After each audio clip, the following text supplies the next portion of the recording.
ये ऋषि मैं ऋषि बतावा है, ये आपके माता पिता बचपन से बताने लगते हैं, बेटा चोरी ना करना, झूठ नहीं बोलना, किसी की ठगी नहीं करना चाहिए, हैं सच्ची बोला करो, अपना करके धंधा खाया करो, ये सभी बताते हैं। बीड़ी शराब मांस तम्बाकू मत प्रयोग करना, और सारे पीवें, सभी बुराइयां कर रहे हैं, क्योंकि उनकी वचनों का असर नहीं हो सकता।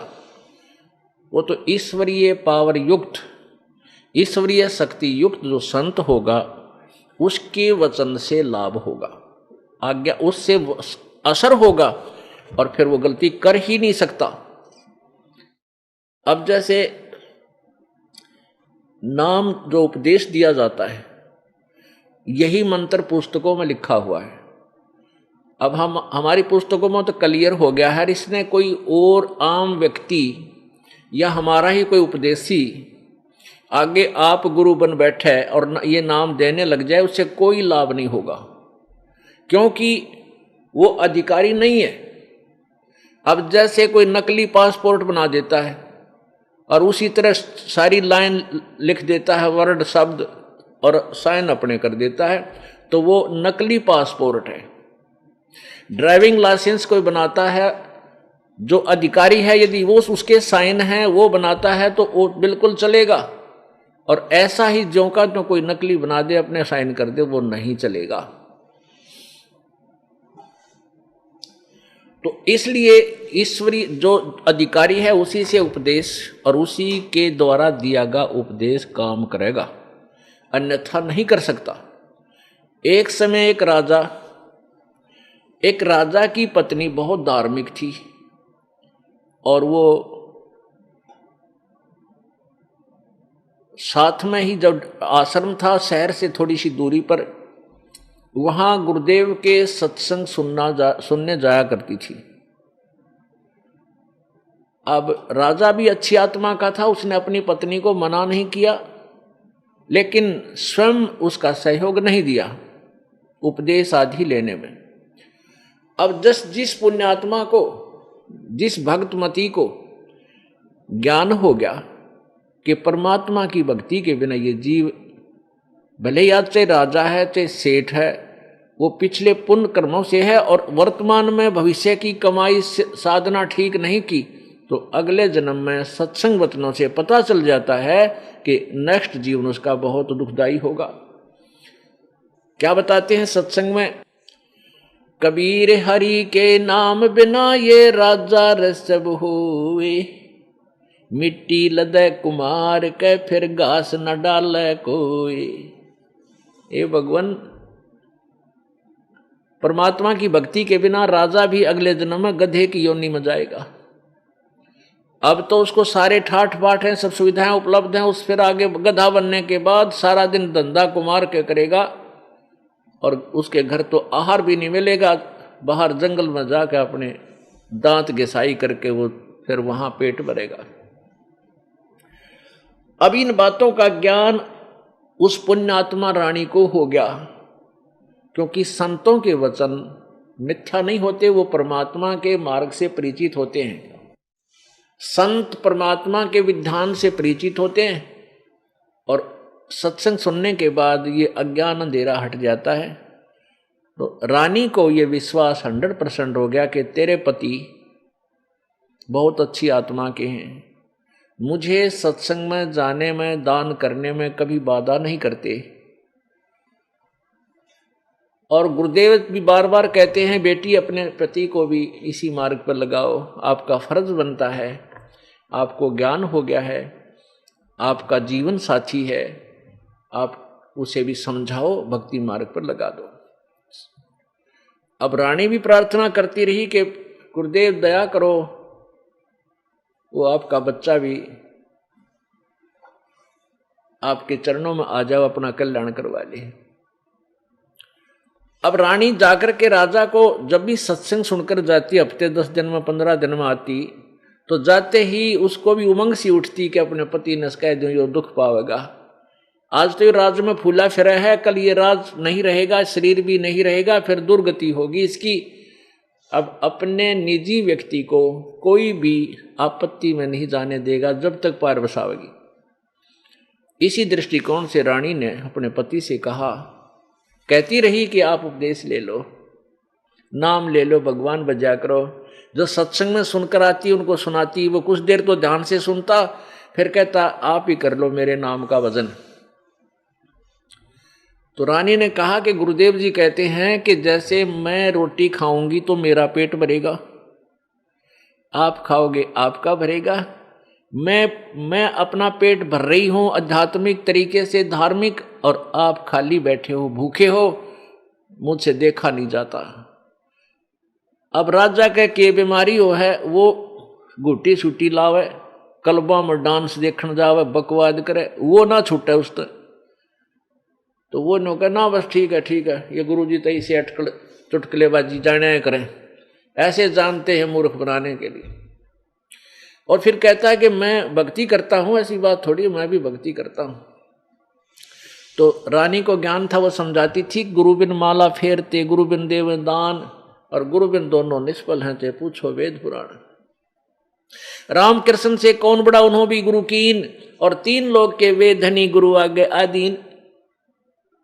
अब परमात्मा कबीर जी ये बताना चाहते हैं कि श्री रामचंद्र जी जिसको तुम भगवान मानते हो, उन्होंने भी वशिष्ठ मुनि जी से नाम लिया, गुरु बनाए, और एक शिष्य की तरह उनके सामने विनम्र रहे। श्री कृष्ण जी ने दुर्वासा जी को अपना गुरु बनाया और उनके आदेशानुसार अपनी भक्ति की, चरणों में नतमस्तक रहे। श्री कृष्ण जी के संदीपनी जो गुरु बताए हैं वो अक्षर गुरु थे, टीचर थे, जो कह गड़े सिखाया करें। वो केवल पट शिक्षा दी थी उनको, लेकिन आध्यात्मिक गुरु दुर्वासा जी थे श्री कृष्ण जी के। तो परमात्मा हमें ये बताना चाहते हैं कि राम कृष्ण से कौन बड़ा, तुम्हारे दृष्टिकोण में तुम राम कृष्ण से बड़ा नहीं मानते, और उनने भी गुरु बनाए, और उन्होंने भी गुरु कीन, और तीन लोग के वे धनी भाई, गुरु आज्ञा आदीन। अब एक ही उदाहरण थे, भगवान ने सारा काम संगवा दिया। अब जैसे हमारे जैसे घसियारों की क्या औकात है, जो भगवान ना बजर गुरु ना बनावे, जो राम कृष्ण जैसे भगवानों ने गुरु बनाए, तो हमारी बुद्धिहीनता है जी, हम गुरु बनाकर भक्ति नहीं करते, अपनी अपनी अपनी डफली का रोज बजावा दुनिया घर में, आप पर राम राम जय जय राम, सीता राम, राधे श्याम, ये तो कोई कर लो, नो थोड़ी बात बनेगी। नियम बनाया परमात्मा ने, उन मर्यादाओं में हमने चलना पड़ेगा।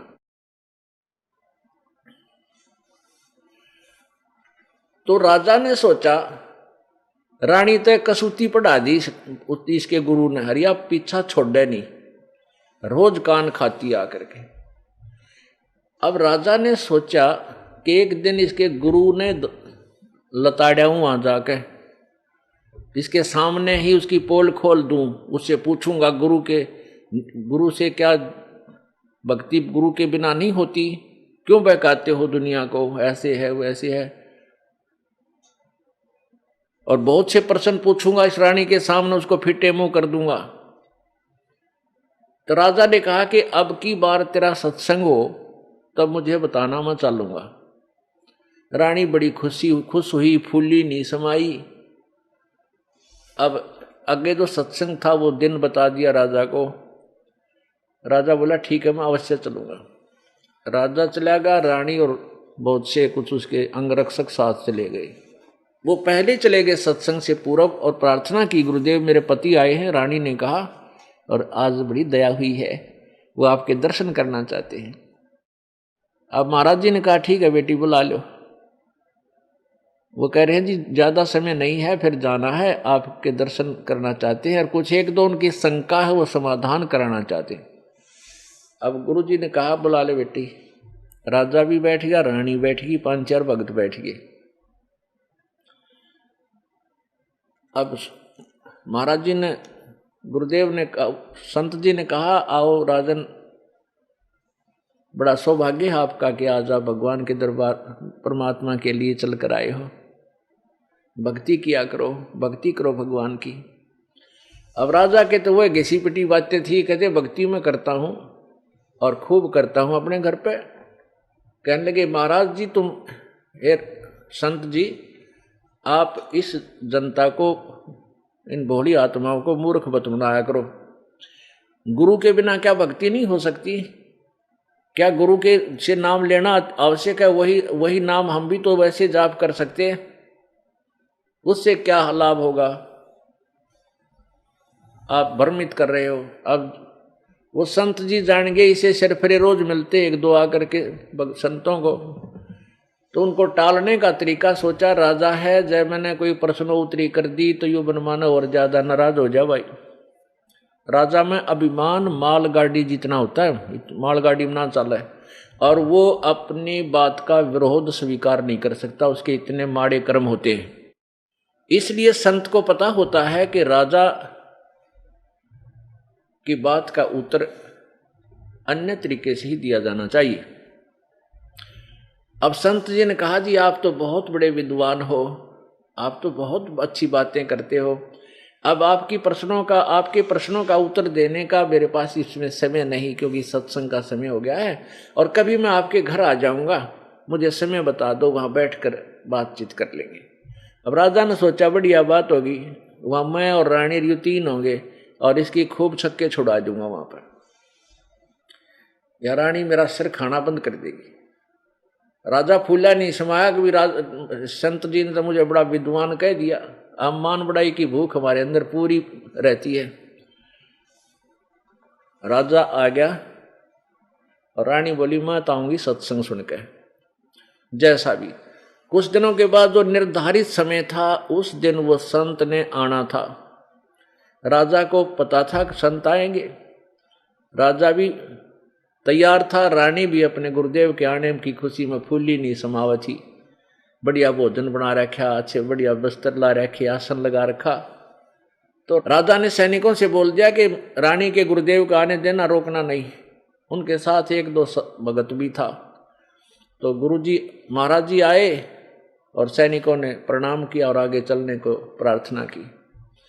अब सामने सैनिक खड़े राजा के पास, 20-30 कुछ महामंत्री बैठे खड़े वहां आसनों पर, और ऊंचे आसन पर राजा बैठा, आसपास अंगरक्षक खड़े। अब जो ही संत जी वहां पहुंचे, वहां राजा के सामने खड़े सैनिकों से कहा कि सैनिकों, इस राजा को गिरफ्तार करो। अब वो सैनिक उसके मुंह की तरफ देखें, यो महात्मा जी मेंटल है क्या?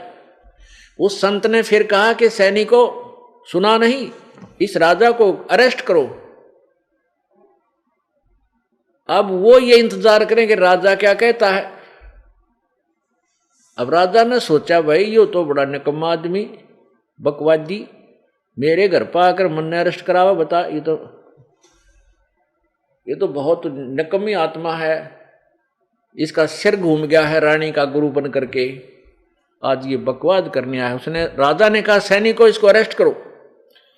अब राजा ने एक शब्द बोला था, सैनिकों इसे अरेस्ट करो। वो जब्बा पकड़ी बा दो ने और पकड़ दिया, ला दिए थकड़ी पाछले का ना हाथ करके। अब वो संत जी कहने लगे कि राजन, गराया अतिथि की बेइज्जती नहीं करते। राजा बोला, तू अतिथि है, मेरे राज को जो है तू छीनना चाहता है? नहीं, राज का तो मैं ठोकर मारूं, मुझे राज की आवश्यकता नहीं, पर तेरे प्रश्न का उत्तर देने आया हूं आज। कौन से प्रश्न का? क्या के गुरु के बिना, गुरु में ऐसी कौन सी पावर है जो उसे नाम लेकर ही भक्ति चलेगी, भक्ति करनी चाहिए? अब राजा बोला, ये क्या उत्तर दे रहा, तू तो बकवाद कर। नहीं, बकवाद नहीं करता, मेरे हाथ खुलवा, तेरे प्रश्न के उत्तर दूंगा। उसने कहा, छोड़ दो भाई। छोड़ दिया, खोल दिया हथकड़ी।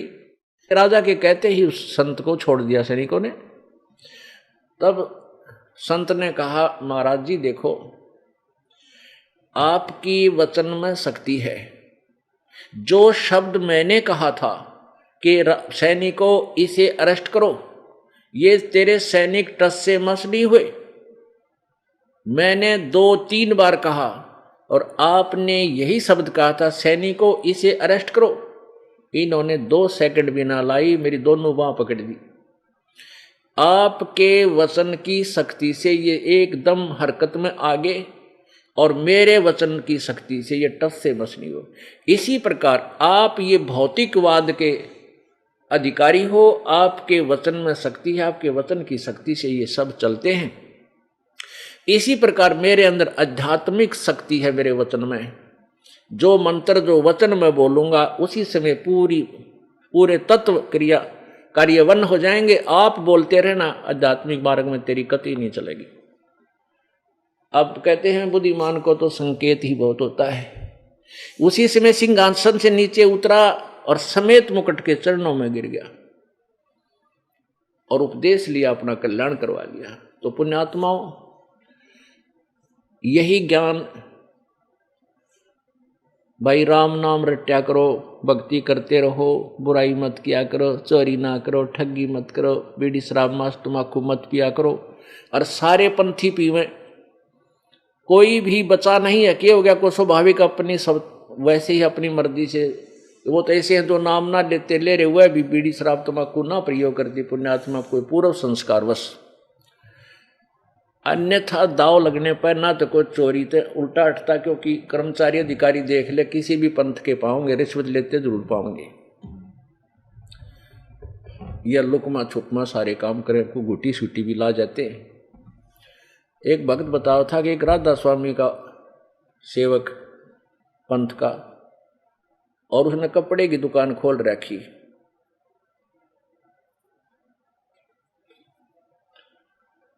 तो दूसरे उसके साथी ने हमारे से उपदेश ले लिया, वो ज्ञान से परिचित हुआ। तो वो अपने एक और मित्र के साथ कहने लगा कि एक और है हमारा साथी, वो भी चलो उसकी दुकान पर चलते हैं, ज्ञान चर्चा करेंगे। तो वो जो कपड़े की दुकान वाला था, जो राधा स्वामी पंथ से उपदेशी था, गुरुदेव का सावण सिंह जी का चित्र भी लगा रखा था उसने, या बेरानी श्री चरण सिंह जी का था, सामने चित्र लगा रखा अपनी दुकान के गल्ले के साथ में बराबर में। तो वहां जाकर उन्होंने ज्ञान चर्चा की, भाई भगवान की भक्ति करनी चाहिए, पूरा संत होना चाहिए। तो वो राधा स्वामी पंथ वाला कहने लगा, नाम ले रखा मैं उपदेशी हूं।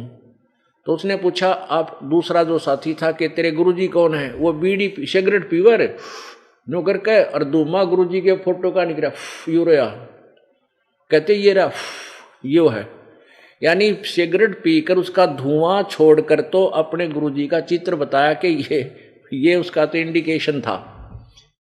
अरे थरा गजब हो। हालांकि वो संत कहते हैं बीड़ी शराब तम्बाकू प्रयोग नहीं करना चाहिए, सभी कहते हैं, परंतु किसी का अमल नहीं, असर नहीं उनका। अब कारण क्या है कि उन संतों के पास कोई आध्यात्मिक मार्ग नहीं है।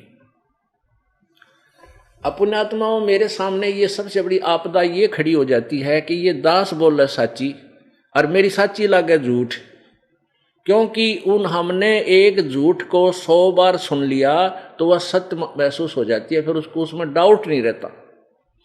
अब ये पंथ लगभग सैकड़ों वर्ष से यही घिसी पिटी बातें बताते आ रहे हैं और सब ने वो कंठस्थ याद हो रही है। और ये दास कहता है कि इनके पास भक्ति मार्ग नहीं है, ना इनको कोई ज्ञान है, ना इनके पास कोई भक्ति विधि है, ये गलत है।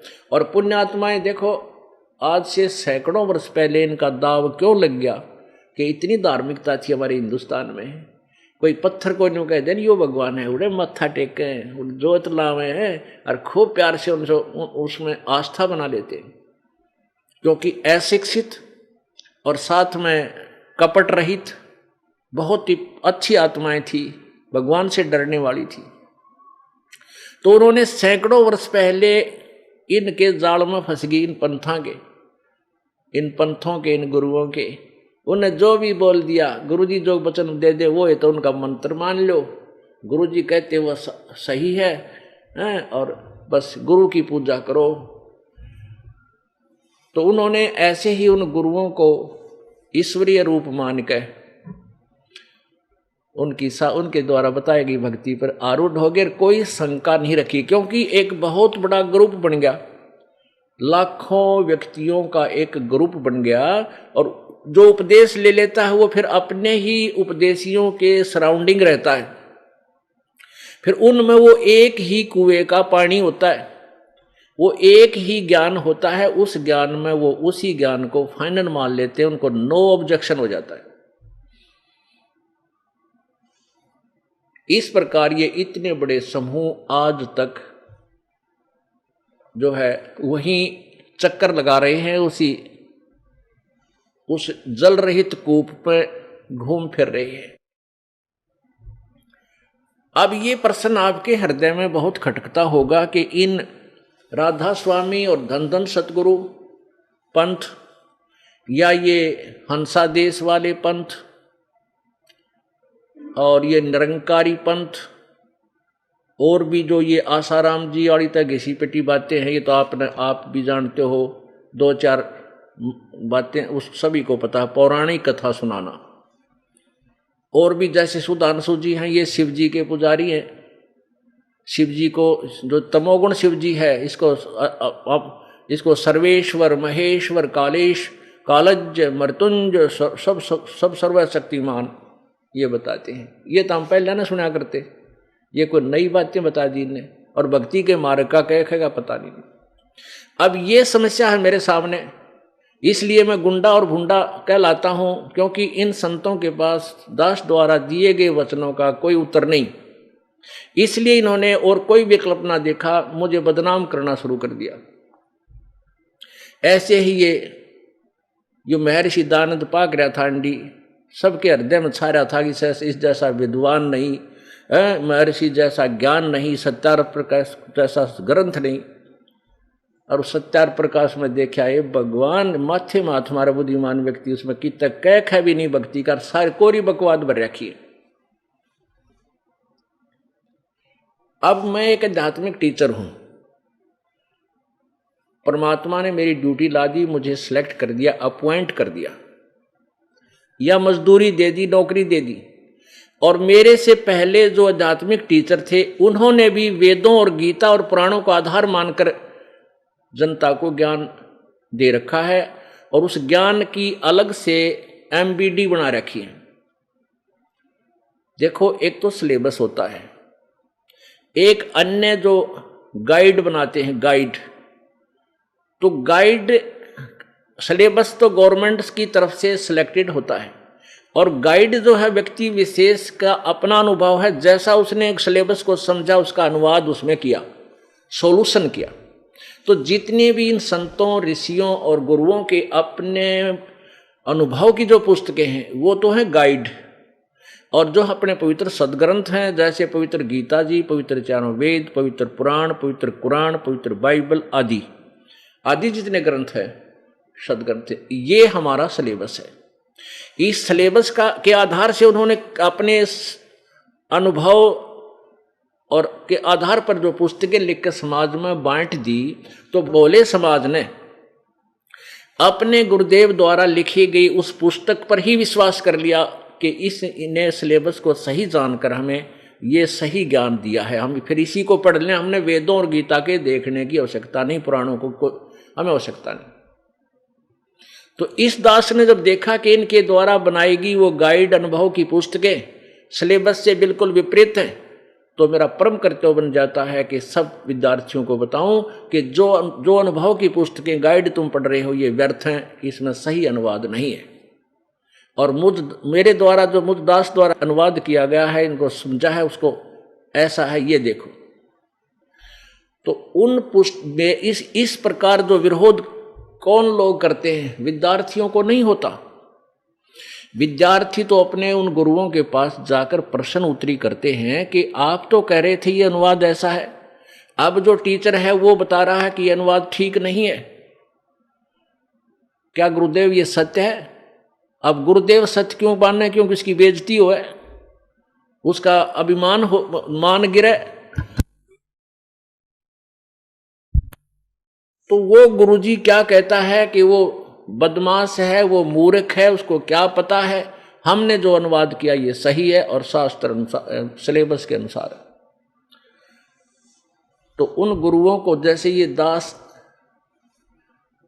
सन 2, वैसे तो अंडरग्राउंड तो सन 1994 से चल रहा था इनके जड़ निकालन में। इनका जो भेद था 1994 से ही दास बता रहा था, ये साधना ठीक नहीं बता रही। लेकिन सन 1999 में क्रोथा के अंदर आश्रम बनाया भक्तों ने। इस दास ने वहां परमात्मा का प्रचार शुरू किया। 2003 में, सन 2003 में ये ज्ञान एक इंटरनेशनल चैनल, आस्था चैनल है, उस पर फरवरी में प्रारंभ हुआ। ये 6-7 महीने चला। उसके दौरान इनके शिष्यों ने जब वो साधना चैनल पर देखा, इनकी पोल खुल गई सारे संतों और पंथों की, इन्होंने हाहुल्ला मचा के और वो हमारा प्रोग्राम बंद करवा दिया। और लोगों में कहने लगे वो झूठा है, कपटी है, पाखंडी है, गुंडा है, ऐसे गुंडागर्दी करता है, आश्रम में ऐसा होता है। उनका उद्देश्य ये था कि इस रामपाल को इतना बदनाम कर दें कि लोग इसके नाम से भी नफरत करें और कोई भी शिष्य वहां व्यक्ति ना जावे, कहीं तुम्हारे इस अज्ञान की पोल जनता तक ना खुल जावे। उस उद्देश्य से लेकर के इन्होंने इस दास का विरोध शुरू किया। अब वो मुझे बदनाम करने में तो सफल हो गए, लेकिन सत्य को मिटा नहीं सकते। अब जैसे कंचन सोने के ऊपर गोबर डाल दे, टट्टी घेर दे और कह दे तो बहुत बुंडा है, निकम्मा है, एक ये किसी काम का नहीं है। लेकिन जिसको सोने की पहचान है उसको पता है उस कीचड़, उस टट्टी के डाल देने से, बिस्टा डाल देने से सोने की वैल्यू कम नहीं हो सकती। जय कंचन बिस्टा पड़े घटे नेता का मोल। अब जिसको सोने का पता है ना, टट्टी कहते उस पर जहर घेर रखा, जब ठाकर धो मांझ कर पछली जेब में देख डालकर डांग ठोक देगा, देखे भी को ना कि देखो छीन ले। तो ऐसे ही इस दास से जो परिचित हो चुकी है पुण्यात्मा, एक भी टस से मस नहीं हुई इतनी बकवाद सुनकर। नहीं तो घर के भी मुंह फेर ले, घर वाले भी मुंह फेर ले, इतनी बूढ़ी बकवाद। और समाचार पत्रों में, मीडिया में, हे भगवान, हे परमात्मा, आखिर आ गई इस कलयुग की। कोई भी सच्ची कहनी है इंसान इस पृथ्वी पर, केवल मेरे भक्तों के अतिरिक्त जिन्होंने जो मुझे पहचान चुके हैं। इसलिए यही कारण है कि जो मीडिया को ज्ञान हम एक नंबर का अच्छी आत्मा मानता था ये दास, न्यों कहा करते भाई ये बात के समाचार पत्रों में आ गई है तो सही पावेगी, सच्ची होगी। अब हमें पता लग गया है कि समाचार पत्र सच्ची लिखना जानते ही नहीं। हाँ, उनकी लिख सकते हैं जिनका दबाव है इनके ऊपर, राजनेताओं की या पैसे के पुजारी हैं ये लोग, जहां इनके अच्छे पेपर बिकते सके बिक जाए, उनका कुछ भी लिख सकते हैं। तो पुण्यात्माओं, ये भगवान से बड़े नहीं है, ना राजा है ना कोई अन्य व्यक्ति है जो वैसे काज कितना ही अपना मुंह फुलाए फिरा रहे। समय आने पर देखना इनकी क्या दुर्गति होगी। आने वाला वो समय दूर नहीं है। ऐसा जुल्म फैल गया जनता में, भाई ने भाई देख कर राजी नहीं, प्राण भाई का प्यार नहानी, पैसा पैसा नजर आता है। या बकवादें आती हैं, डीजे, शराब पीना, सरेआम बहन बेटियों के साथ बदतमीजियां होनी, ये समाज बना दिया इन नकली संतों ने।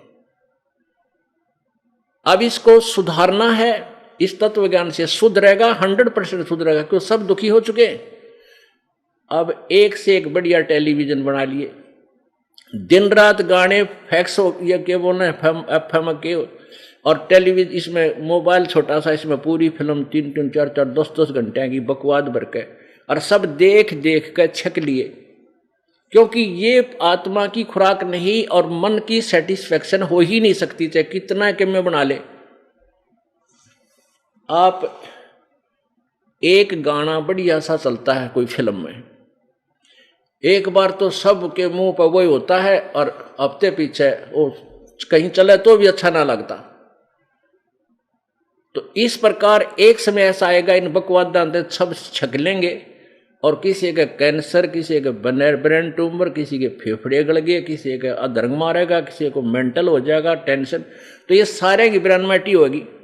जब ये भौतिकवाद के परेशान किए हुए फिर आध्यात्मिकवाद को ग्रहण करते हैं, फिर ये सीधे पूछड़ होंगे इनके।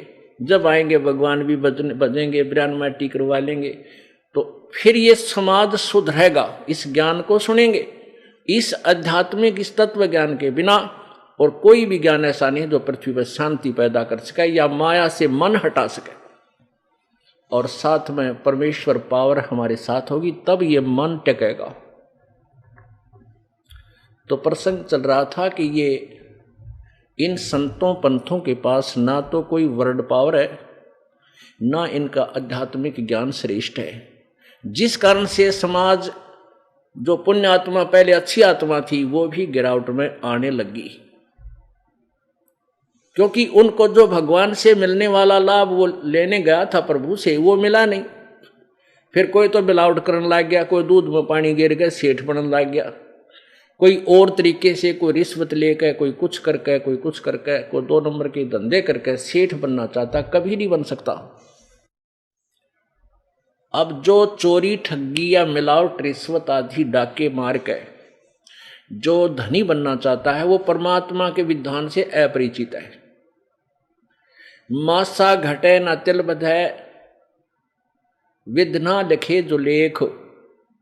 परमात्मा के द्वारा लिखा गया प्रारब्ध, उसमें कोई भी परिवर्तन नहीं कर सकता। ना श्री ब्रह्मा जी, ना श्री विष्णु जी, ना श्री शिव जी, ना परब्रह्म, ना परब्रह्म, केवल पूर्ण ब्रह्म कर सकता है।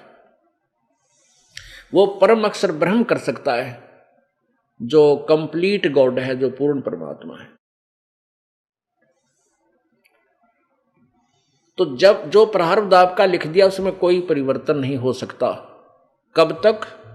जब तक आप परम अक्षर ब्रह्म की भक्ति और परम संत से लेकर नहीं करोगे, गुरु बनाकर नहीं करोगे। और हम दुखी हो जाते हैं तो सुख प्राप्ति के लिए, कष्ट निवारण के लिए संत परमात्मा की तलाश में संत के पास जाते हैं,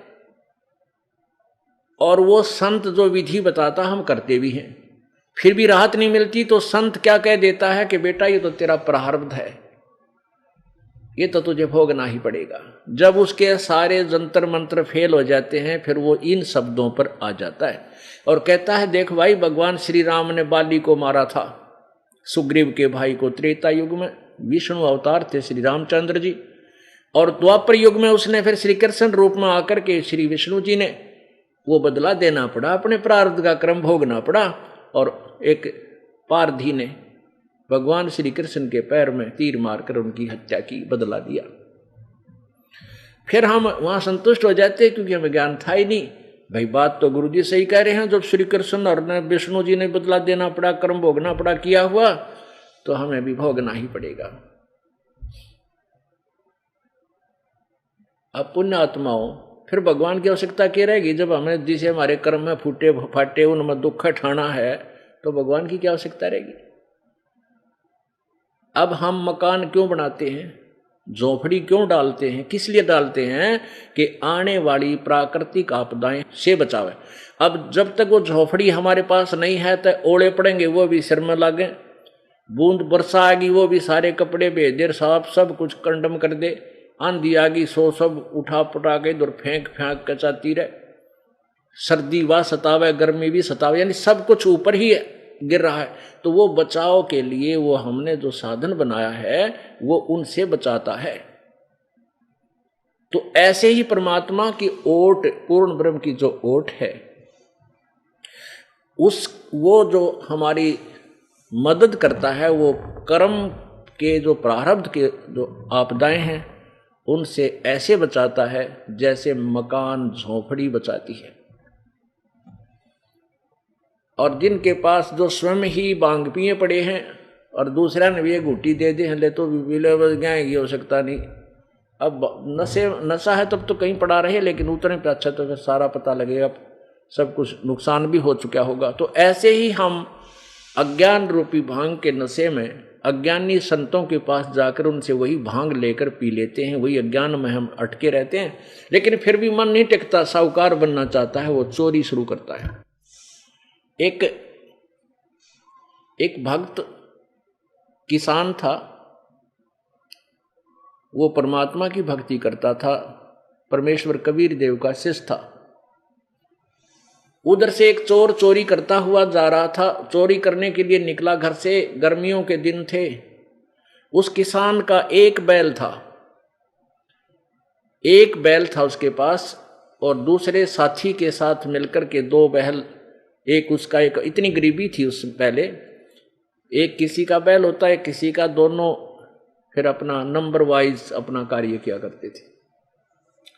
तो उसके एक बैल था उस भगत के घर पे, उस चोर ने वो चुरा लिया और ले गया अपने ठाट से। उसने जाते ही 100 रुपये का बैल था तो उसने 20 में बेचा। उस कितने बिक जाओ, चोरी का कौन सा था, उसके खर्च लग रहे थे, पैसा लगा था।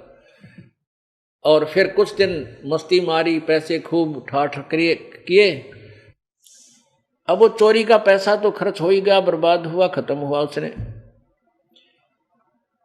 उसने सोचा कि फिर चोरी करने निकलता हूं।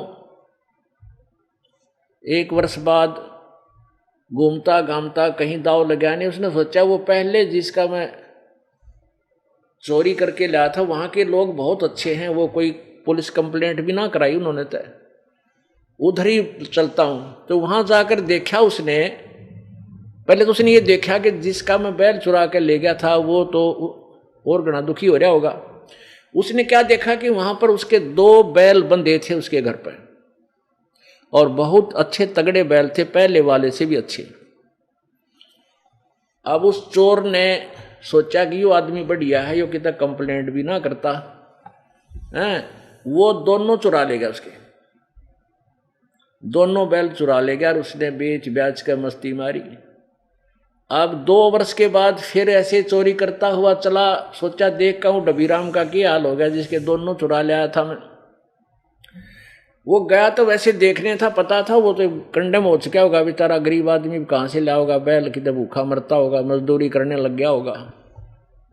उसने क्या देखा कि उस व्यक्ति का बहुत अच्छा मकान बना हुआ और 4 बैल बंधे हुए उसके, 4। उसने एक अपना नौकर रखा हुआ था, 2 बैलों से स्वयं हल जोतता था, एक नौकर से, 2 बैल से नौकर चलाता था।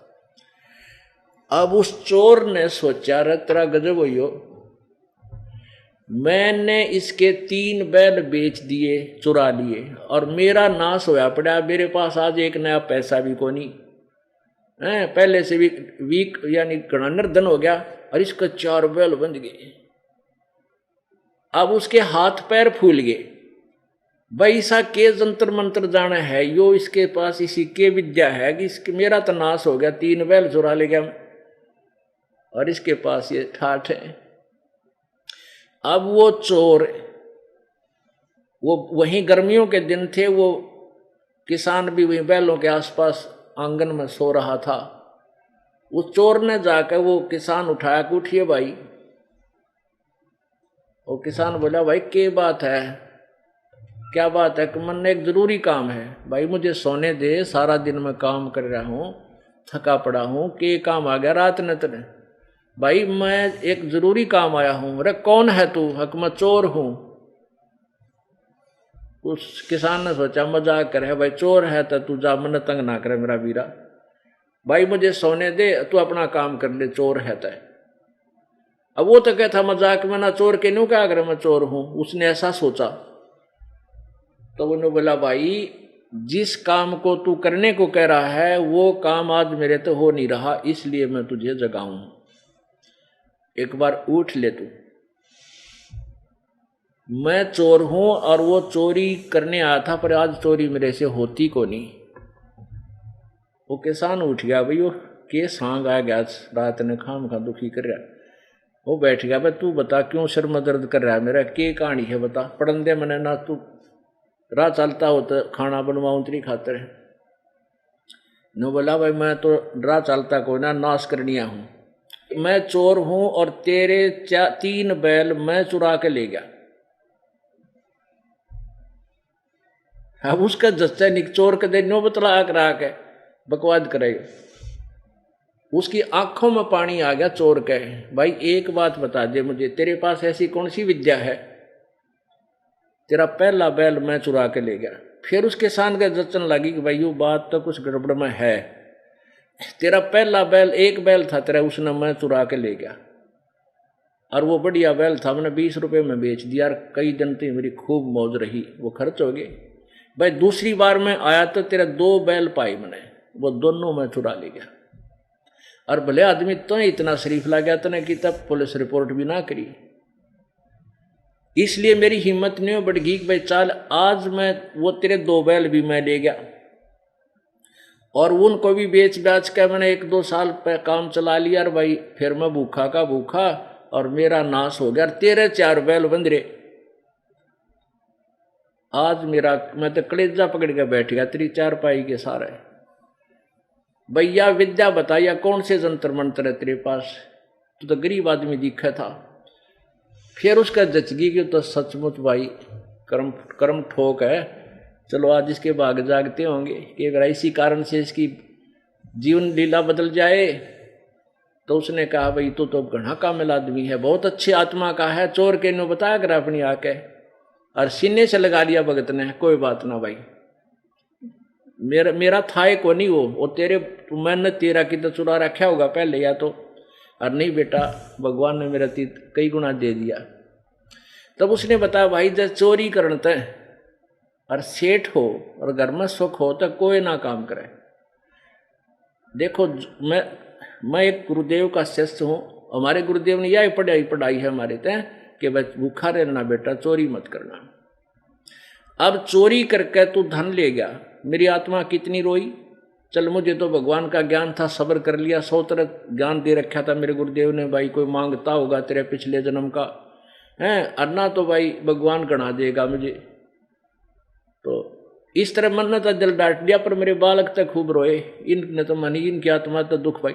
अब वो पाप तो तेरे लिखे गए बेटा, वो तेरे पाप लिखे गए तेरे बैंक अकाउंट में, और पैसा रहा को नहीं जो तो चोरी करके ले गया था, वो तो खत्म हुआ क्योंकि तेरे भाग में को नहीं। कि तक वो बालक बीमार हो गया होगा या कि तो शराब भी ने पी कर बर्बाद किए होंगे तूने। और भाई परमात्मा की शरण ले, अपना कल्याण करा ले बच्चा भाई, और चल तुझे गुरुदेव से नाम दिवा दूं, उपदेश ले ले। ये हमारे पास एक विद्या है, ये जड़ी बूटी है साहूकार होने की, और तो भी सेठ हो जाएगा, तेरे पास तेरा गुजारा भी ठीक हो जाएगा। तो उसका यह बात समझ में आएगी, उस चोर के गुरुदेव के पास ले गया और उसके चरणों में पड़ गया कि महाराज जी मैं घना निकम्मी आत्मा था, मैंने बहुत जुल्म किए, आपके भगत का एक बैल था गरीब आदमी में, इसका एक का बैल चोर ले गया, आपकी कृपा से इसका 2 बंदे पाए, वो दो भी मैं चुरा ले गया, इतना नीच था, नहीं बिना सोची एक का आदमी को इतनी चोट नहीं मारनी चाहिए, मैं इतना निर्दयी था। हे गुरुदेव आपकी कृपा से जब मैं दोबारा आया तो इसका 4 बैल बंदरे थे और मेरा नाश हो गया, तब मैंने इसके पैर पकड़ दिए आपके चेले के। तो इसने कहा भाई मेरे पैर हम कुछ ना रखा, चल तेरे को परमात्मा स्वरूप संत से मिला देता हूँ, तेरा कल्याण हो जाएगा, मैं आपके चरणों में आया हूँ। तो बोला बेटा नाम ले ले और परमात्मा देगा जब पूरा पट्याग्रह, बकवाद तक किसी के घर नहीं बसे। उस दिन के बाद उस चोर का कल्याण हो गया, नाम ले लिया और वो अगत घर ले आया, उसने चल घर चल खाना खा ना धो ले, और एक बैल ले जा तू, वो भी किसान था, टोटे में चोरी करने लग गया था, एक बैल फरी ले जा तू मेरे पे, लेकिन करके खा ले भाई। ना मानते हुए भी उसने कहा ना ले जाए तू, वो एक बैल भी दे दिया उसने। फिर वो भगवान की आड़ पकड़ दी, अपनी कमाई करने लग गया, खेती जोतने लग गया, परमात्मा कृपा करे 1 साल में सेठ बना दे, बढ़िया टाइम पर वर्षा कर दे, हो गए मालो माल। तो फिर उसके ऐसी समझ में आई कि जो वो 3 बैल चुरा के ले गया था और चौथा वो उधारा ले गया था, उनके पैसे लेकर के वापस आया, साल में 2 बार आता रहा वैसे तो सत्संग में, लेकिन वो पैसे लेकर के और उसके पास रख दिए, भाई वो पाप मेरा पे उठा नहीं, ये पैसे आपके ले ले। क्योंकि बातों में पता चल गया था, पहला बैल इतने में लाया था, 2 वह इतने में लाया था। तब वो कहने लगा किसान ना भाई ये मेरे नहीं थे बैल, ये तो गुरुदेव के दिए हुए थे, ये पैसे ले और वहां परमात्मा के चरणों में रख दे, तेरे भी आगे और मेरे भी आगे, मेरे तो दे दिए थे भगवान ने मेरे को, अब ये तू वहां दान कर दे। तो पुण्यात्माओं ये विधि है परमात्मा, ये सेठ भी बनने की और पापों से बचने की। परमात्मा 1 सेकंड में ना जाने के कर दे। अब वो समर्थ शक्ति है, उसके पास किसी वस्तु की कमी नहीं है परमेश्वर के पास। जैसे एक बहुत बड़ा किसान हो जिसके 500 मन कणक हो और एक चींटी का बिल हो कहीं पर मकोड़ों का, और वहां पर वो एक दड़ी यानी 5 किलो यानी 1000 कणक जिसका हुई हो 1000 क्विंटल, और उसमें से 5 किलो 10 किलो एक चींटी के बिल पर या मकोड़ों के बिल पर वो डाल दे, उस चींटी और मकोड़ों के बिल में अरबों की संख्या में जीव होते हैं और उनका 10 साल का गुजारा हो गया। उसका तो इतना कणक कुछ भी फर्क नहीं पड़ा, उसको 1000 क्विंटल में से 10 किलो गेर दी, वहां पर डाल दी उसको, और वो पूरे के पूरे ना जाने कितने वर्षों तक तृप्त हो जाए। ऐसे वो समर्थ शक्ति कबीर परमात्मा एक मुट्ठी गेर देगा ना, पूरी पृथ्वी 100 वर्ष तक छका दे मालिक। ऐसे समय पर वो सब कुछ कर सकता है। तो हम उस परमात्मा की समर्थता से इन अज्ञानी संतों के कारण अपरिचित होकर हम बकवाद्यां पर लाग गए, और उन बकवाद्यां तो हम दूनी दुखी हो गए, क्योंकि विधान तोड़कर कोई कभी सफल नहीं हो सकता। तो हमने पहले परमात्मा के विधान से परिचित होना पड़ेगा, फिर डर भी लगेगा, चोरी करने भी जी नहीं करेगा, हमारा हाथ उल्टा हट जाएगा। जैसे किसी विष रखा हो किसी बोतल में और अनजान बालक उस बोतल ने मुंह कर ला गए और पी जाता है, मर जाता है। जब वो बड़ा हो जाता है, शाना हो जाता है, उसको पता लग जाता है इसमें विष है, विष में क्या अवगुण है, उस बोतल का हाथ भी ना लावर और न लान दे नहीं कि तो इसी जगह रख देगा ऊंचे स्थान पर, कहीं और ना खा कर मर जा। तो ऐसे हम जो बुराई कर रहे हैं, चोरी करते हैं, रिश्वत करते हैं, लेते हैं, किसी की आत्मा दुखाते हैं, या मिलावट करते हैं, बदमाशी करते हैं, सुरापान करते हैं, मांस मिट्टी खाते हैं, धूम्रपान करते हैं, ये ऐसा पाप है। और फिर हमारा हाथ उधर नहीं जाएगा, दूर हो जाएंगे। तो ज्ञान बिना नहीं हुआ करता। जैसे बच्चा छोटा सा बालक है, बिजली का तार पड़ा है टूट के, लूज हो गया, नीचे गिर गया, और वो स्पार्किंग कर रहा है आपस में मिल मिल के ऐसे हवा से, उसमें लाइट है और उसमें आतिशबाजी सी हो रही है। तो छोटा बालक अबोध बच्चा जाकर के उसको पकड़ लेता है, और पकड़ते ही वो मर जाता है, क्योंकि उसको पता नहीं था कि ये क्या भयंकर वस्तु है। और फिर बच्चा जब बड़ा हो जाता है, उसको पता लग जाता है कि ये बहुत खतरनाक है, ये बिजली है और बिजली के कारण इसमें चमक है। तो आप भी उस तार का हाथ नहीं लावर, दूसरों को भी आगाह करेगा, दूर हो जाना, दूर हो जाना, इसमें बिजली है, बिजली है। तो पुण्यात्माओं, अभी तक हम बिजली के तार का हाथ लावा थे, चोरी भी करें थे, ठगी भी करें थे, जारी भी करें थे, बकवाद यानी जो मिल रहा था वो सेठ बनने का तरीका वो अपना लें थे, चाहे वो जायज था या नाजायज था। और अब इस आध्यात्मिक ज्ञान से परिचित होने के बाद हम किसी की सुई भी नहीं रख सकते, नहीं रखिए को नहीं जा। कहते हैं तुमने उस दरगाह का मैल नहीं देखा और धर्मराज के तिल तिल का लेखा। तुमने परमात्मा के विधान का ज्ञान नहीं है, वहां पर एक एक तिल का हिसाब आपका अलग अलग कर दिया जाएगा ऑटोमेटिकली, वहां कोई नहीं छुपा सकता, वहां गवाह की आवश्यकता नहीं है। यहां आपकी प्रत्येक फिल्म, जो भी कार्य आप करते हो, सोचते हो, बुरा अच्छा, उसकी भी एक प्रतिदिन, एक पूरे दिन की फिल्म परमात्मा के दरबार में फैक्स हो जाती है, एक आपके अंतःकरण में फीड रहती है। असंख्य जन्मों के जो आपके कर्म हैं आपके अंतःकरण के अंदर वो संचित हैं। इसलिए हमने परमात्मा के आध्यात्मिक ज्ञान को बहुत गहराई से सुनना और सोचना होगा। उसके बाद फिर हम अपने जीवन सफर को बहुत आसानी से तय कर लेंगे, चल पड़ेंगे, इस पर आसानी से चल पड़ेंगे। अब प्रसंग चल रहा था कि इसका कारण क्या है कि जिन संतों को हम संत समझते थे और पूर्ण ज्ञानी समझते थे, वो कोर्य ज्ञानी थे। जैसे राधा स्वामी पंथ का बोलबाला पूरे विश्व में, विशेषकर भारत में तो कमाल हो रहा है, और इसी की कई ब्रांच बन गई। जैसे धन धन सदगुरु सिरसा वाले, और सिरसा वालों क्या फिर आपस में गद्दी पर थोड़ा बहुत मनमुटाव हुआ तो उसके दो भाग हो गए, एक जगमालवाड़ी, एक सिरसा में सच्चा सौदा वाले। ये राधा स्वामी पंथ से निकली हुई ब्रांच है।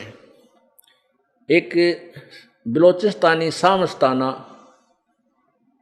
उनका वास्तविक नाम श्री खेमामल जी था, जो बलोचिस्तान के रहने वाले थे। उन्होंने श्री सावण सिंह जी से उपदेश लिया था और सच्चा सौदा सिरसा में आप गुरु बन गए और उनसे अलग अपनी ब्रांच बना ली। और राधा स्वामी पंथ आगरा से चला है श्री शिवदयाल जी से, और उसी से फिर व्यास में एक संत जयमल सिंह जी थे भगत, वो उनसे उपदेश लेकर वहां आगे वो आप गुरु बन का वहां नाम देने लगे 5। तो इनके पास ना तो कोई ज्ञान है, ना ही इनके पास भक्ति है, ना ही साधना इनकी अकॉर्डिंग टू द सदग्रंथ है। अब यहाँ बात मेरे सामने या बिगड़ रही है मेरे साथ के मैं कहूँ साची और ये ठाव लाठी है मुझे मारने के लिए, झूठा है, कपटी है। अरे तुम्हारी किताब, तुमने जो अपना अनुभव लिख रखा मैं तो पढ़ के सुनाऊं। अगर पढ़ के सुनाना या पढ़ना ही इन पुस्तकों को पाप है, अपराध है, तो फिर इनको बंद कर दो, किधर फूक दो, ठा के गिर दो, किधर जमुना में बहा दो, गंगा के अंदर। जैसे सत्यार प्रकाश है, इसको आर्य समाज के व्यक्ति, क्योंकि आर्य समाज क्या है, जैसे आम साधारण तो वो अपने भाई बहन है, जनता बोली है, उन्हें क्या का पता है को नहीं, वो हमारे रिश्तेदार हैं, चाचे हैं, ताऊ हैं, को बुआ का मामा के भाई बहन हैं। और जो गुरु है ना, आचार्य, ये धूर्त लोग हैं, ये सच्चाई को अपने अनुयायियों तक जान नहीं देते कि सच्चाई का पता लग जाए, ये तुमसे दूर हो जाए, अपना कल्याण करवा ले रामपाल के पास जाके। वो शत्रु है इनके। अब प्रत्यक्ष पढ़ कर सुनाता हूं सत्यार प्रकाश को, मैं अपनी तरफ से कोई शब्द नहीं मिलाता। और उनका या पेट में दर्द हो गया, नो कहा बंद कर दे, यू झूठ बोला है, हमारी शास्त्र सत्यार प्रकाश को क्यों दिखाता है।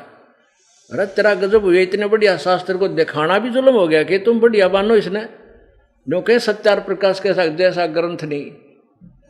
और मैं तो केवल पढ़ कर सुनाऊं भाई, इसमें ये लिख रखा है, देखो 24 वर्ष की लड़की और 48 वर्ष के व्यक्ति का ब्याह करना चाहिए, उत्तम समय है। बता मन ने के मिला दिया इसमें, रामपाल क्या मैं बूंडा और निंदक हो गया। ऐसे ये राधा स्वामी पंथ वाले।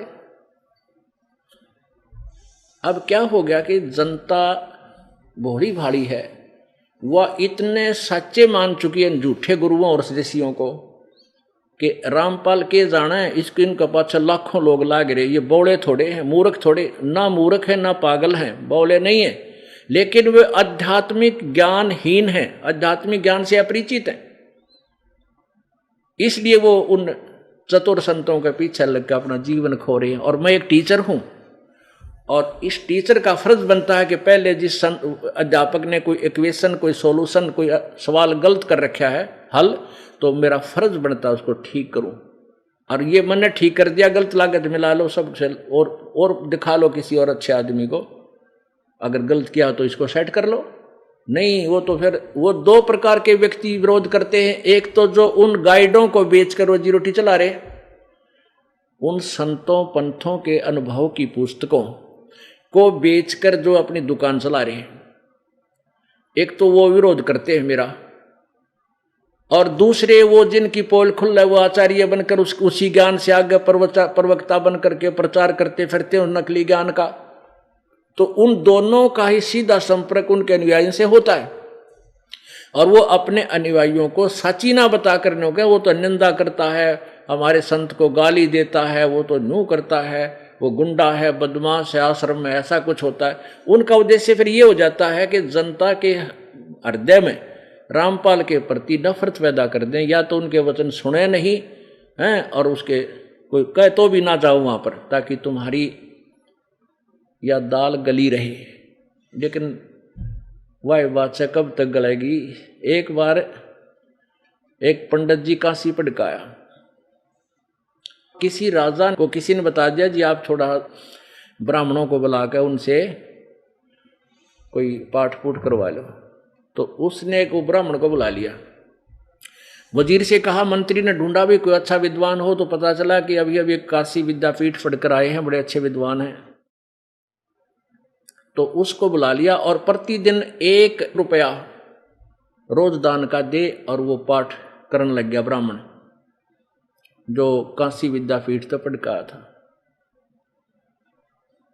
अब वो 1 रुपया तो बहुत कीमत रखता था उस समय, आज के 1000 रुपये बराबर था। तो वो क्या करता, आते ही फिर घर में सामान लाओ 1 रुपये का। तो 2-3 दिन पाठ करते न होगे तो उसकी पत्नी कभी कैसे कपड़े पहन कर जा कुएं पर पानी भरने जावा, जब कभी कैसे जूते पहन कर जावा। तो दूसरे ब्राह्मणों की पत्नी कहने लगी कि बहन तुम्हारे ऐसा क्या हाथ लग गया भाई, रोज नए नए कपड़े बनवावे। वो कहने लगी मेरा पति ना राजा का पाठ करने जाता है, रोज 1 रुपया मिलता है। तो उन दूसरी जो ब्राह्मण जो बहनें थी, उन्होंने अपने पतियां के कान आठे कि वो ऐसा है, रोजाना राजा के पाठ करने जाता है और 1 रुपया राजा दान करता है, तू घर बैठा रहे है, तो आप क्यों ना जाते पाठ करने। अब वो न्यू कहे कि मैं घना पढ़ा लिखा को नहीं तो बेइज्जती हुए। वो कई बार कहने से वो भी चल पड़ा के लिए ठाक है पोथी काख में। मंत्री से मिला जी मैं भी पाठ करूंगा, आजा भाई कर ले। मैं तो ढूंढता फिरूं हूँ, राजा ने तो 10-12 ब्राह्मण बुला रखे हैं, मेरे तो एक का ठहरा अभी तक। वो भी बिठा दिया, ले तू भी पाठ कर ले। अब वो शिक्षित बोल रहा वेदों के मंत्र, और वो अनपढ़ हो रहा कि मैं वांडा। अब संस्कृत भाषा जैसे जो भाषा नहीं जानता उसको ये क्या करते हैं, जो सही उच्चारण करता है वो तो सही बोलता है, जो उच्चारण नहीं करता नो सोचे कि बेराना पड़ जाती रही मूर्खता का। तो वो ऐसे ही करने लग गया, कि मैं ज्ञान तो था नहीं नो, तो वो शिक्षित बोला अपनी, और वो यहाँ बैठ कर जो यूं कहे स्वाहा, जो यूं कहे वही स्वाहा।